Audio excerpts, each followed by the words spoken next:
Next one up is read-only. So implement the built-in read-only T generic without using it. Constructs a type with all properties of T set to read-only, meaning the properties of the constructed type cannot be reassigned. We also have an example. Let's open that up in the code editor. I have it here. Like always, first I'm gonna create a test type that is using our created type. We have an interface to do one to test it, and right now this returns any as expected. The easiest thing is again a map type. We're gonna loop through all keys in key of T.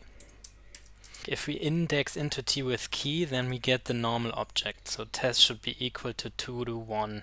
Now to make it read only, we can just add here the read only modifier, if we spell it correctly, and that should be it. Now test is everything read only. So let's check out other solutions. The one test case passes. Let's see. First one is English, has a lot of likes, sounds good. Okay, this person does read only, then a map type. That's exactly what we did. Let's recap that. We have here a map type with a mapping modifier read only, and then we just loop through every key in the object and make the key read only. What's interesting about this is that it's not deep, so basically just the first level gets casted to read only. The second level, as you can see here with author string, stays mutable.